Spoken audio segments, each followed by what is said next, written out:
صحابہ کی طرف متوجہ ہوئے اور فرمایا حل ترون قبلتی ہاؤنا، کیا تم یہ سمجھتے ہو کہ میرا رخ قبلے کی طرف ہے؟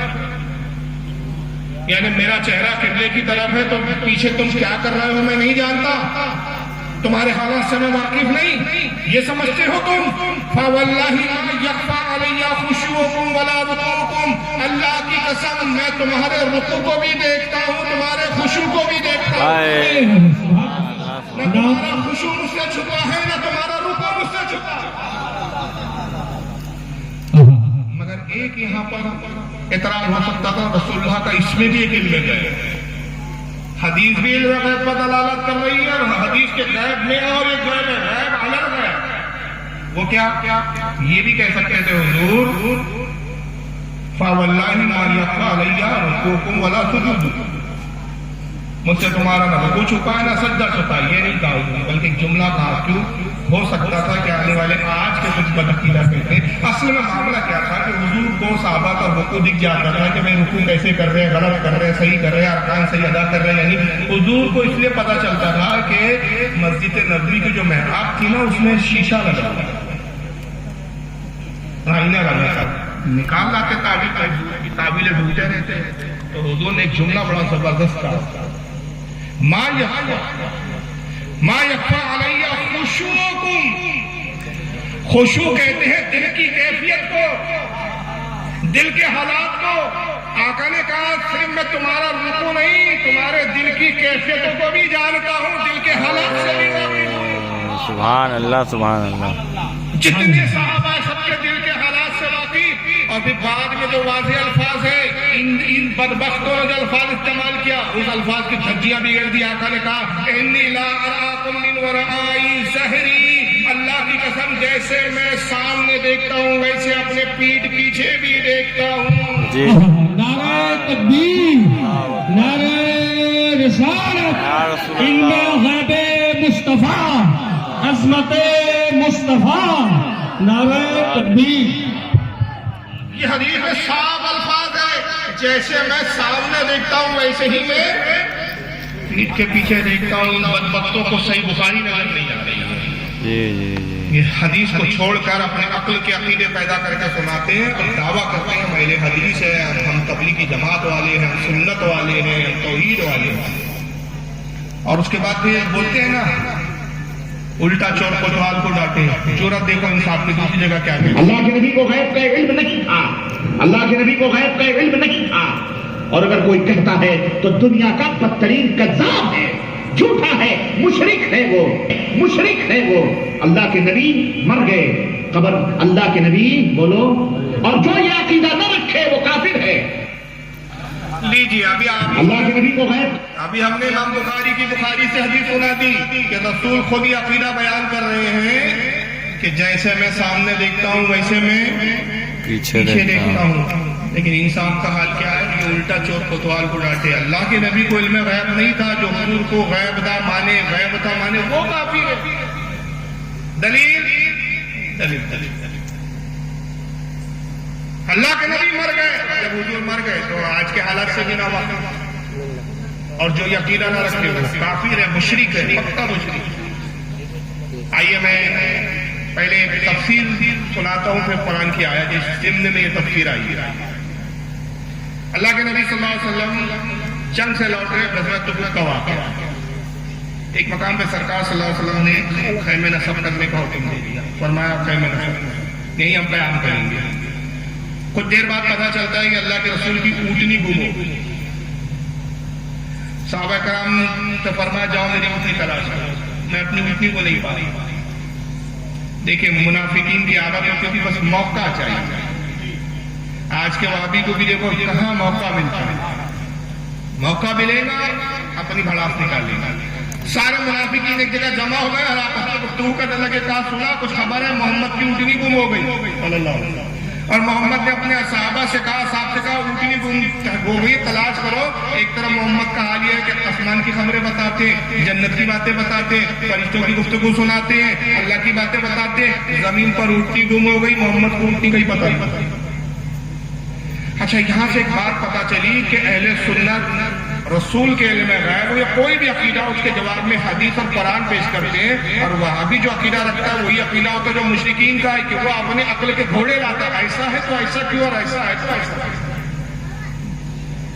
ان کے بعد دلیل یہ تھی کہ اگر محمد کو غیب تھا، ان کے بارے میں جانتے ہیں، وہابی آج کے ابھی وہی بولتا ہے حضور کو غیب تھا تو حضرت عائشہ پہ تہمت لگی تو حضور نے کیوں نہیں بتا دیا، حضرت عائشہ کا ہار گم ہو گیا تو حضور نے کیوں نہیں بتا دیا۔ ارے بدبخت تو حدیث سنانا نا کہ آقا نے کہا کہ لوگوں عائشہ کا ہار گم ہو گیا، مجھے معلوم نہیں کہاں ہے۔ ایسی کوئی حدیث ہو تو دکھا تو ہم کہ ہاں بھائی حضور سے یہ بتا کہ صحابہ نے پوچھا یا رسول اللہ ہار گم ہو گیا کہاں ہے بتائیے، تو حضور نے کہا میں نہیں جانتا ہار کہاں گم ہو گیا ہے۔ ارے صحابہ نے پوچھا نہیں، حضور سے جب پوچھا نہیں تو حضور نے بتایا نہیں، اور حضور چاہتے تو بتا دیتے کہ ہار کہاں ہے، بتایا اس لیے نہیں کہ آقا جانتے تھے میں بتا دوں گا، کوئی بات بڑی قابل غور نہیں ہے، کوئی خاص بات نہیں ہے۔ ایسی غیب کی خبریں تو میں اپنے اصحاب کو دیتا رہتا ہوں، میرے اصحاب سنتے رہتے ہیں، میرے اصحاب ان غیب کی خبروں کو سننے کے عادی ہیں، ان کے لیے کوئی فرق نہیں پڑے گا۔ یہ غیبی تھا کہ حضور جانتے تھے نہیں بتاؤں گا، ہار ڈھونڈنے میں تاخیر ہوگی، تاخیر کے سبب نماز کا وقت ہوگا، پانی ہے نہیں، اور پانی کے جب وضو کے لیے پانی نہ ہوگا تو تیمم کی آیت نازل ہوگی اور یہ امت کو سہولت ملیں گی۔ ہائے سبحان اللہ سبحان یہ غیب ہے۔ بہت پہلے کی بات ہے، اس سے ایک واقعہ یاد آیا، بمبئی میں پہلی مرتبہ گیا تھا، آج سے 16 سال پہلے، تقریباً 16 سال بمبئی میں پہلی بار بلا، علم غیب بھی موجود تھا، اس وقت میں لیپ ٹاپ سے تقریر بھی نہیں کرتا، سیدھی تقریر کرتا تھا۔ علم غیب میں تقریر کر رہا تھا، میرے پروگراموں میں اکثر سوال و جواب کے سیشن ہوتے ہیں، میں جلسے کے بعد اعلان کرتا ہوں کسی کو کچھ پوچھنا ہو تو پوچھ لیں، یہاں بھی اعلان ہے کہ کچھ پوچھنا ہو تو جلسے کے بعد پوچھ لیں۔ تو کچھ بدعقیدہ وہابی بھی تھے، علاقہ ملا جلا تھا، اور وہ بدعقیدوں کی مسجد تھی، اور وہ مسجد کی وجہ سے وہ بھی کچھ جلسے میں بیٹھے تھے، تو مائک کا انتظام تھا، کارڈلیس مائک کا، تو ایک بدعقیدہ صاحب آئے کہا کہ علم غیب پہ آپ نے سوال کیے تو ہمارا ایک سوال ہے، پوچھیے۔ کہا صحیح بخاری کی حدیث ہے کہ اللہ کے نبی مسجد نبوی سے نماز پڑھ کے باہر تشریف لائے، حضور ابھی اپنی نالین جوتا شریف پہن ہی رہے تھے کہ آسمان سے چیل اٹھتے ہوئے آئی، حضور کا جوتے کو پکڑا، چور سے اٹھایا اور اوپر لے کے چل گیا۔ اوپر جانے کے بعد جوتا اس نے جب چھوڑا، جوتا پلٹایا، جوتا نیچے گرا تو اس میں سے سانپ۔ تو حضور نے پھر اپنے صحابہ سے کہا کہ جب تم جوتا پہنو تو پہلے اس کو جھٹک لیا، جی ہو سکتا ہے کہ تمہارے جوتے میں کوئی موذی نقصان پہنچانے والی چیز۔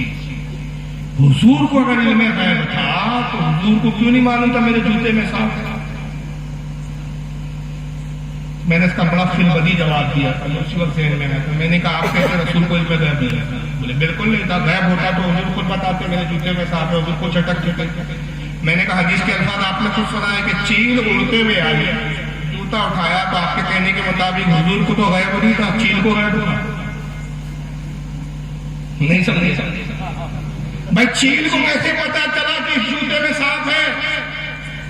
اس کو چور پکڑ کے اوپر لے جاؤ، لے جا کے جوتا پلٹا کے نیچے پھینک دو، گرا دو۔ جناب میرے آقا کو پتا تھا جوتے میں سانپ ہے، حضور کو جوتا جھٹک دیتے، کوئی خاص واقعہ رونما نہ ہوتا۔ آقا کو تو یہ بھی بتانا تھا میری عظمت اور شان دیکھو کہ اللہ نے پرندوں کو بھی میرا خادم بنا دیا ہے، جانور تک میری خدمت میں ہے، وہ تک نہیں چاہتے کہ مجھے کوئی تکلیف پہنچے۔ جب پرندے نہیں چاہتے تو بدعقیدہ نبی کی توہین کر کے کتنی تکلیف پہنچایا، تو پھر ہم سننی کیسے چاہیں کہ یہ تکلیف دے اور ہم خاموش ہیں؟ تو ہم جواب دیں گے جو ہمارے اختیار پہ ہم دیں گے۔ تو بہرحال ایک سننے بات یاد آ گئی، تو حضور منافقین نے کہا کہ محمد کو اٹھنے کی خبر نہیں ہے، اور ایک جملہ کہا وما یدری محمد بالغیب، محمد غیب کیا جانے، محمد کو غیب نہیں ہے۔ دیکھیں ان کے بھی الفاظ یہی تھے کہ محمد غیب کیا جانے، محمد کو غیب کی باتیں نہیں معلوم۔ ایک صحابی تھے زید بن ارقم، اتفاق سے وہاں سے گزر رہے تھے، منافقین کی گفتگو کو سن لیا، اور رسول اللہ کی خدمت میں حاضر ہوئے، عرض کیا یا رسول اللہ، وہ کچھ منافقین بیٹھے اور وہ کہتے ہیں کہ محمد کو اپنی اٹھنی کا حال معلوم نہیں ہے، جنت کی باتیں۔ سرکار نے کہا بلا لاؤ۔ زید بن ارقم نے کہا چلو رسول بلا، پہنچے۔ آقا نے کہا کیا تم یہ سمجھتے ہو کہ اللہ نے مجھے چھپی ہوئی باتوں کی خبر نہیں دی؟ میں اللہ کے حکم کے تحت کہتا ہوں، اللہ کے حکم کے تحت خاموش رہتا ہوں۔ میرے کہنے میں بھی حکمت ہوتی ہے، میری خاموشی میں بھی حکمت ہوتی ہے۔ میں اللہ کے حکم پر مامور ہوں، قسم خدا کی میرے رب نے مجھے علم غیب دیا، مجھے غیب کی چھپی باتوں کی خبریں دی۔ میں خوب جانتا ہوں کہ میری اونٹنی کہاں ہے، لیکن میں اللہ کے حکم کے مطابق حکمتاً خاموش تھا۔ اگر اب تم نے اعتراض کیا تو جاؤ، میں تمہیں بتا دیتا ہوں، فلاں وادی میں جاؤ، فلاں وادی میں ایک جو ہے پہاڑ، چھوٹی سی پہاڑی ہے، وہاں کچھ جھاڑیاں ہیں، ان جھاڑیوں میں سے ایک جھاڑی میں فلاں مقام پر میری اونٹنی ان جھاڑیوں کو کھا رہی ہے۔ سبحان اللہ۔ جگہ بتا دی، کیفیت بتا دی، اونٹنی کا عمل کیا تھا یہ بھی بتا دی۔ صحابہ نے کہا چلو، منافقین کو کہا ہمارے آقا جو کہتے ہیں سچ کہتے ہیں، حضور کبھی جھوٹ نہیں کہتے، آؤ چلو تم بھی ہمارے ساتھ چلو دیکھ لیں۔ منافقین کو لے گئے تو واقعی وہی وادی تھی، وہی وادی میں چٹان یا ایک ٹیلا تھا، وہاں پر جھاڑیاں تھی، جس جھاڑی کے بارے میں حضور نے کہا تھا وہیں پر حضور کی اونٹنی جھاڑیوں کو کھا رہا۔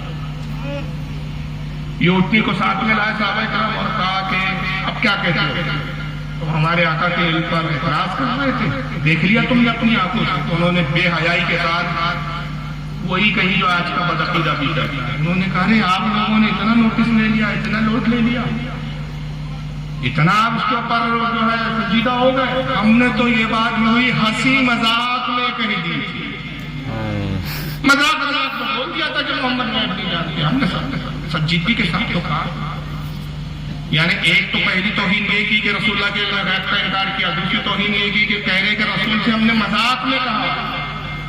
رب کو گوارا نہ ہوا، میرے محبوب کی عظمت شان یہ بلند ہے کہ میں اپنے محبوب سے اتنی محبت کرتا ہوں، اس کی جرأت ہے کہ محبوب سے مذاق کرے، محبوب کے غیب پر اعتراض کرے۔ پارہ نمبر 10 سورہ توبہ آیت نمبر 65 اور 66 نازل ہوتی ہے۔ رب ارشاد فرماتا ہے وَلَا يُسْأَلْتَهُمْ لَا يَقُولُنَّ إِنَّمَا كُنَّا نَخُوضُ وَنَلْعَبُ۔ اللہ فرماتا ہے محبوب اب آپ ان سے پوچھو گے کہ تم نے ایسا کیوں کہا، تو وہ ضرور یہی کہیں گے ہم تو یہی ہنسی مذاق میں کہہ رہے تھے، یہی کہیں گے جیسی مذاق میں کہہ رہے تھے۔ قُلْ بِاللَّهِ وَآيَاتِهِ وَرُسُلِهِ كُنتُمْ تَسْتَهْزِئُونَ۔ اے حبیب فرمائیے ان سے کہ اللہ سے مذاق کرتے ہو، اللہ کی آیتوں سے مذاق کرتے ہو۔ لَا تَعْتَذِرُوا قَدْ كَفَرْتُمْ بَعْدَ إِيمَانِكُمْ۔ اب بہانے مت بناؤ، تم کافر ہو گئے ایمان لانے کے بعد۔ قرآن کہہ رہا ہے تم مومن تھے، مسلمان تھے، کافر ہو گئے ایمان لانے کے بعد۔ پتا چلا کہ جب تک نبی کے علم غیب پر اعتراض نہیں کیا تھا، مومن تھے، مسلمان تھے، جیسے ہی نبی کے علم غیب پر اعتراض کیا، مسلمان ہونے کے بعد کافر ہو گئے۔ تو کافر وہ نہیں جو نبی کا علم غیب مانے، کافر وہ ہے جو نبی کے علم غیب کا انکار کرے۔ نعرہ تکبیر، نعرہ رسالت، علم غیب مصطفیٰ۔ اور یہ جناب ایک الٹی تفسیر دے رہے ہیں منطق کہ جو نبی کا علم غیب مانے وہ کافر پکا مشرک ہے۔ اور یہ تفسیر جو واقعہ میں نے سنا ہے اس آیت کے ضمن میں، جو تفسیر کن کن لوگوں نے لکھی، بہت سارے حوالے امام ابن ابی حاتم نے لکھا ہے اس پہ اپنی تفسیر قرآن جلد 1830 پر۔ امام ابن جریر طبری نے تفسیر طبری میں جلد 14 صفحہ 335 حدیث نمبر 16917۔ امام جلال الدین سیوطی نے درر منصور تفسیر انکی اس کے اندر لکھا جلد 7 صفحہ 426۔ اور بھی اس کو بہت سارے مفسرین نے لکھا، میں نے چند بیان کیا ہے۔ اب ایک یہ بھی دیکھیں نبی پاک صلی اللہ علیہ وسلم کی جب توہین کرتے ہیں، کچھ ضمناً اشارے کیے تھے ہمارے خطیب نے مجھ سے پہلے، یہ ہے کتاب تقویۃ الایمان آپ کے سامنے۔ ان کی فطرت یہ ہے، ایک بڑی معذرت کے ساتھ ایک جملہ کہتا ہوں، علامہ دمیری رحمۃ اللہ علیہ ایک بہت بڑے عالم گزرے، ان کی ایک بڑی مشہور معرفت اللہ علیہ کتاب ہے جس کا نام ہے حیات الحیوان۔ جانوروں کے حالات پر کتاب لکھی ہے، جانوروں کی خوبیاں، ان کی عادتیں، بہت ساری معلومات ہے جانوروں کی۔ اس میں جنگلی سور جو ہوتا ہے، جو جنگلوں میں پائے جاتے ہیں، جنگلی سور خنزیر جس کو کہا جاتا ہے، ان میں ایک عادت ہوتی ہے، علامہ دمیری فرماتے ہیں حیات الحیوان میں، جنگلی سور کی عادت یہ ہوتی ہے کہ قطار در قطار ایک کے پیچھے ایک چلے۔ پہلا سور جب دلدل میں گرے گا تو دوسرا سور دیکھ کر روکتا نہیں کہ یہ گر گیا تو میں بچ جاؤں، وہ بھی گرتا ہے۔ چلو دوسرا گر گیا تو تیسرا بعد آ جائے، بھائی 2 گر گئے تو میں تو اپنی جان نہ ہوں، وہ بھی تیسرا بھی گرتا ہے، 3 گر گئے تو چوتھا رک جائے، چوتھا بھی نہیں۔ امام دمیری فرماتے سارے کے سارے قطار در قطار کچھ دلدل میں جاتے ہیں۔ وہی خوبی تو نہیں کہوں گا، وہی فطرت نہیں، ایک مولوی کا جو بولتا ہے سارے پھر بات کے مولوی اسی کو دہراتے ہوئے. اب ایک مولوی صاحب لکھ کے چلے گئے تقویۃ الایمان اسماعیل دہلوی کے لکھنے والے دیوبندی بھی ان کو اپنا بزرگ مانتے ہیں اور اہل حدیث بھی ان کو مانتے ہیں. بڑا مشہور کتاب ہے ان کی رسوائے زمانہ کتاب. اس میں لکھے کہ جس کا نام محمد یا علی ہے وہ کسی چیز کا مختار نہیں. مختار نہیں مطلب اس کو کوئی اختیار نہیں. جس کا نام محمد یا علی یعنی یہاں ان کی مراد رسول اللہ مولا علی مولا کائنات سے کہا ہے کہ چاہے وہ رسول اللہ ہو یا مولا کائنات ہو ان کو دونوں کو کوئی بات کا اختیار نہیں. ذرہ برابر کا کوئی اختیار نہیں. سارا اختیار جو ہے وہ اللہ کو, اللہ نے ان کو کوئی اختیار. اب انہوں نے کہہ دیا اسی کو لے کر یہ ہو رہے ہیں. چنانچہ یہ توصیف الرحمان مولوی صاحب کی جماعت. ذرا سنیے کیا کہتے ہیں. آپ حق پر ہو یا گمراہی اور ضلالت پر ہو. مالک کا فرمان سورۃ الانعام آیت نمبر 50 غور سے سنیے اور اس حضرت صاحب کو بھی سنائیے. قل لا اقول لكم عندي خزائن اللہ. اے نبی آپ کہہ دیجئے میں یہ نہیں کہتا کہ میرے پاس اللہ کے خزانے ہیں. میں اللہ کے خزانوں کا مالک ہوں. میں یہ دعویٰ نہیں کرتا. جنت اللہ کی رحمت کا خزانہ ہے. محمد کریم صلی اللہ علیہ وسلم جنت کی طرف بلانے والے ہیں. جنت کا مالک اللہ ہے. جس کو چاہے عطا کر دے, جس کو چاہے اس سے محروم رکھے. اگر محمد کریم فدا ہو ابی و امی صلی اللہ علیہ وسلم جنت کے مالک ہوتے تو پیارے حبیب ابو طالب کی وفات پہ غمگین کیوں ہوئے؟ اس سال کو عام الحزن کیوں قرار دیا گیا؟ نبی تو جنت کے مالک تھے نا. کیوں کہا کہ ابو طالب کے سرہانے پر بیٹھ کے یا عمی قل لا الہ الا اللہ. چچا ایک بار ہی کلمہ پڑھ دے. ابو طالب کلمہ پڑھے یا نہ پڑھے محمد کریم مالک ہے جنت کے. جس کو چاہے جنت دے, جس کو چاہے محروم کرے. یہ کیوں کہا چچا ایک بار میرے کان میں کہہ دو لا الہ الا اللہ. میں اللہ کے سامنے تمہارے اس لا الہ الا اللہ کے اقرار کو پیش کر کے تمہیں بخشوانے کی کوشش کروں گا. اللہ کے سامنے اس کلمہ کو دلیل بناؤں گا. پیارے حبیب اگر مالک ہوتے, مصطفیٰ علیہ الصلوۃ والسلام جنت کے مالک ہوتے, کیوں کہا اپنی لگتے جگر فاطمہ کو میرے گھر سے جو جی چاہتا ہے لے لے. عمل کرنا رب نے پکڑ لیا تو محمد چھڑا نہ سکیں گے صلی اللہ علیہ وسلم. گستاخی دیکھ رہے ہیں, پیچھے سے شروع کرتے ہیں. نبی نے اپنے بیٹی کو کیوں کہا عمل کرنا. یہ جو مال ہے اس کا میں مالک ہوں, جو چاہے محمد کے گھر سے لے لے. لیکن قیامت کے دن اگر تو پکڑی گئی تو میں محمد تجھے چھڑا نہ سکوں گا. یہ ایک عجیب منطق ہے. کیا انسان اس بات کی یقین ہے کہ رسول اللہ نے شفاعت کے بارے میں فرمایا کہ میری شفاعت میری امت کے بڑے گناہ گاروں کی. اور میں کہتا ہوں حضرت سیدہ فاطمہ کو بخشش کرانے کی ضرورت نہیں ہے. وہ تو وہ ہے جو امت کے گناہ گاروں کو بخشوانے والی ہے. اور نعوذ باللہ کیا یہ عقیدہ ہے ہمارا کہ حضرت فاطمہ کے ایسے اعمال ہوں گے کہ اللہ پکڑ فرما لے گا اس کا اور نبی چھڑا نہ سکے. اس پر میں بعد میں گفتگو کروں گا کہ یہ حدیث بخاری میں, حالانکہ وہ کل جواب میں کہیں گے یہ تو حدیث بخاری میں, انہوں نے حوالہ نہیں دیا لیکن بخاری میں اس کا جواب انشاءاللہ آگے دیتا ہوں. یہ کہتے ہیں کہ اللہ تعالیٰ قرآن میں فرماتا ہے قل لا اقول لکم عندی خزائن اللہ. اے محبوب کہہ دے کہ میں نہیں کہتا کہ میرے پاس اللہ کے خزانے ہیں. تو حضور کے پاس کوئی خزانے نہیں. جب حضور کے پاس کوئی خزانے نہیں, اللہ خود کہہ رہا ہے تو کہہ دے کہ میں اللہ کے خزانوں کا مالک نہیں. تو حضور نہ کسی کو جنت دے سکتے, اپنے چچا ابو طالب کو جنت نہیں دے سکتے. اگر مالک ہوتے ابو طالب سے کلمہ پڑھا نہ پڑھے چاہے نہ پڑھے جنت دیتے. تو اب آپ جتنے شعر شاعری سنا رہے ہیں نا, ہمارے خطیب صاحب نے سنایا جا بانی عطا کر دے بھری جنت ہبا کر دے نبی مختار پھولے جو چاہے جس کو چاہے عطا کر دے. صاحب غلط ہو. آپ کہتے ہیں میں تو مالک ہی کہوں گا کہ وہ مالک کے حبیب یعنی محبوب و محب میں نہیں میرا تیرا. ان کے عقیدے کے مطابق یہ بھی قرآن و حدیث کے خلاف ہے. اعلیٰ حضرت کہتے ہیں کہ تجھ سے اور جنت سے کیا مطلب, وہاں بھی ہم رسول اللہ کے جنت رسول اللہ کی. یہ بھی غلط ہو گیا. تو آپ تو کہتے ہیں کہ اللہ تعالیٰ نے نبی کو جنت عطا فرما دی. حضور جس کو چاہے جنت عطا کر دے. اگر حضور جس کو چاہے جنت عطا کر سکتے چچا ابو طالب کو جنت کیوں نہیں دے؟ چھوٹا سا سوال. چلو حضور تو اختیار نہیں رکھتے جنت دینے کا، تو آپ کے عقیدے کے مطابق اللہ اختیار رکھتا ہے کہ نہیں رکھتا؟ بولیے رکھتا ہے نا، اللہ تو رکھتا ہے اختیار. تو اللہ ابو طالب کو جنت کیوں نہیں دیتے؟ تو آپ کی اس منطق کی بنیاد پہ تو پھر یہ قرار پایا کہ نعوذ باللہ من ذالک اللہ بھی جنت کا مالک نہیں. تو عقل مند جواب دے گا کہ مالک اللہ ہے اور اللہ نے اپنے حبیب کو جنت ہبا کر دی. اللہ بھی جنت عطا فرماتا ہے، رسول بھی جنت عطا فرمانے پہ قادر ہے، مگر شرط یہ ہے کہ ایمان لاؤ گے تو جنت دی جائے گی. تو جو شرط اللہ کے نزدیک وہی شرط رسول کے نزدیک.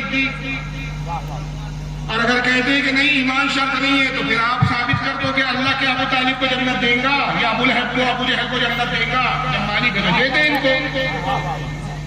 کسی روایت میں ایک چیز، اب یہ جو اللہ کے رسول کے بارے میں قرآن میں آیا کہ میں خزانوں کا مالک نہیں، مفسرین اس کے بارے میں فرماتے اس سے مراد یہ ہے کہ میں اللہ کی عطا کے بغیر ان چیزوں کا مالک ہوں.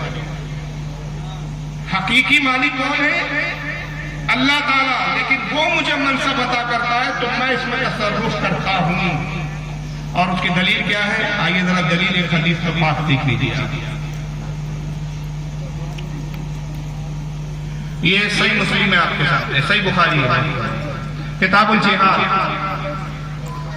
بخاری کی کتاب الجہاد اور حدیث نمبر 7273. عن ابی ہریرہ رضی اللہ تعالیٰ عنہ ان رسول اللہ صلی اللہ علیہ وسلم قال بعیث بجوامع الکلم. حضرت ابو ہریرہ کہتے ہیں کہ اللہ کے رسول صلی اللہ علیہ وسلم نے ارشاد فرمایا کہ اللہ تعالیٰ نے مجھے جوامع الکلم عطا فرمایا، تمام دنیا کی زبانیں مجھے عطا کر دیا. میں دنیا کی ہر زبان سے واقف ہوں. وَالنُّصْرَةُ بِالرُّعْبِ، اور اللہ نے رعب کے ساتھ میری مدد کی.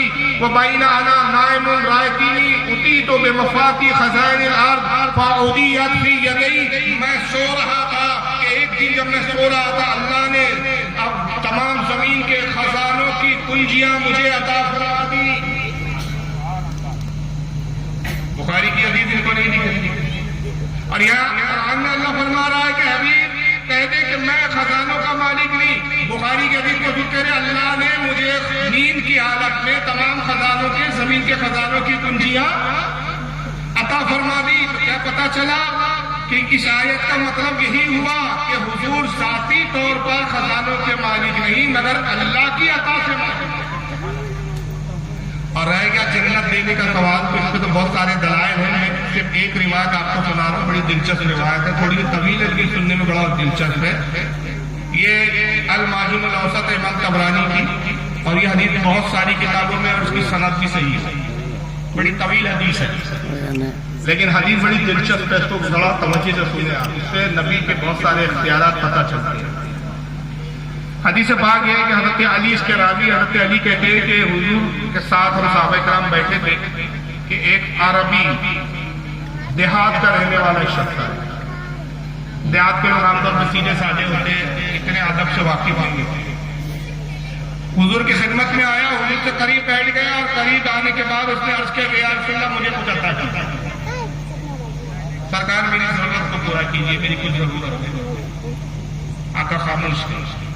حضرت علی کہتے ہیں کہ رسول اللہ کی عادت تھی کہ جب کسی کو دینا منظور نہ ہوتا تو اپنی زبان سے کبھی نہیں ہے نہیں فرماتا. نہیں حضور نے کبھی کہا ہی نہیں. عادت کہتے ہیں کہ واہ کیا جود و کرم ہے شہ بقا تیرا، نہیں سنتا ہی نہیں مانگنے والا. تو سرکار خاموش اختیار کرتے. صحابہ کرام عقل مند ہوتے تھے، سمجھدار ہوتے تھے، وہ سمجھتے تھے حضور خاموش ہے کا مطلب حضور کو یہ چیز دینا منظور نہیں. مگر وہ دیہاتی صحابی تھے، وہ سمجھ نہیں پائے حضور کی خاموشی. دوسری بار پھر وہ عرض کرتے یا رسول اللہ مجھے کچھ عطا کیجیے. حضور پھر خاموش. تیسری بار انہوں نے یہ کیا کہ رسول اللہ کا جھبا پکڑا اور جھبے مبارک کو کھینچا اور کھینچ کے کہتے ہیں کہ یا رسول اللہ مجھے عطا کیجیے، مجھے کچھ دیجیے. مولا علی کہتے ہیں کہ اب رسول اللہ صلی اللہ علیہ وسلم پر ایک کیفیت طاری ہوئی. آقا جوش میں آیا، ارشاد فرمایا قال النبی صلی اللہ علیہ وسلم سل ما شئت یا عربی. فرمایا اے عربی مانگ، کیا مانگتا ہے؟ جو تو مانگے گا میں تجھے عطا کروں گا، جو تو مانگے گا میں عطا کروں گا. جب حضور نے یہ کہا تو صحابہ کہتے ہیں کہ جس وقت کسی صحابی سے حضور یہ کہتے تھے مولا علی کہتے ہیں تو وہ صحابی ہمیں پوچھا جب بھی مانگتے ہو کہتے یا رسول اللہ جنت میں اپنا پڑوس عطا کیجیے، جنت عطا کیجیے. بیچارے سیدھے سادے دیہاتی تھے، صحابہ کو بھی گفتگو کرنے لگے. حضرت علی کہتے ہیں کہ قلنا الان یسأل الجنہ، ہم آپس میں کہنے لگے یقیناً ابھی جنت مانگے گا. مگر وہ بیچارہ سیدھا سادہ صحابی فقال العربی اسألک راحلہ، یا رسول اللہ مجھے اونٹنی نہیں عطا کرتا، مجھے ایک اونٹنی دی. فقال النبی صلی اللہ علیہ وسلم لقصا، فرمایا جاؤ دیا. اب پہلی بار تو چوک گئے، عربی سمجھ نہیں پایا حضور کی منشا. حضور کو چاہ رہے کہ جنت مانگے، بیچارے کیا مانگنے پڑے؟ اونٹنی دے دو. ثم قال، پھر حضور نے کہا سل، مانگ اور کیا مانگتا ہے اور مانگ. پھر حضور کہہ رہے کہ اب جنت مانگے. کالا سلو کا زیادہ، کہا یا رسول اللہ سفر کے لیے زیادہ رہا دے دیجئے، خرچہ پانی دے دیجئے، سفر پہ جا رہے. وَلَقَا قَالَ وَلَقَا زَادَ، فرمایا جا ہوا بھی. اس نے اونٹنی بھی لی، پیسے بھی دیے، اونٹنی پہ سوار ہوا، بڑا خوشی خوشی جا رہا ہے. مگر اللہ کے نبی صلی اللہ علیہ وسلم بڑی حسرت سے اس کو دیکھ رہے. کیسا عجیب شخص تھا. میں نے اس سے کہا مانگ، کیا مانگتا ہے؟ جو تو مانگے گا میں تجھے دوں گا. معاشیتا، جس چیز کے بارے میں تو مانگے گا میں تجھے دوں گا. اور اس نے مانگا تو کیا مانگا؟ اونٹنی مانگا. جب دیکھ رہے ہیں تو حضور آہستگی کے ساتھ ارشاد فرماتے ہیں کہ یہ قوم بنی اسرائیل کی بڑیا سے گیا بیٹا دیتا. صحابہ کرام نے عرض کیا اللہ کے نبی بنی اسرائیل کی کون سی بڑیا جس سے یہ شخص گیا بیٹا؟ تو آپ نے فرمایا سنو میں بنی اسرائیل کی ضعیفہ بڑیا کا واقعہ سنا. واقعہ یہ ہے کہ قوم بنی اسرائیل میں ایک ضعیفہ بڑیا تھی. حضرت یوسف علیہ السلام کا زمانہ تھا. حضرت یوسف علیہ السلام کا جب انتقال ہو گیا تو قوم میں اختلاف ہو گیا. دریائے نیل بہتا تھا، دریائے نیل کے اس طرف ایک آبادی تھی، دریائے نیل کے اس طرف ایک آبادی، دریا بیچ سے بہتا تھا. قوم میں اختلاف ہو گیا. ادھر کی آبادی والوں نے کہا حضرت یوسف کو ہم اس طرف لے آئیں گے، ادھر والوں نے کہا حضرت یوسف کو ہم اپنے علاقے میں دفن کریں گے.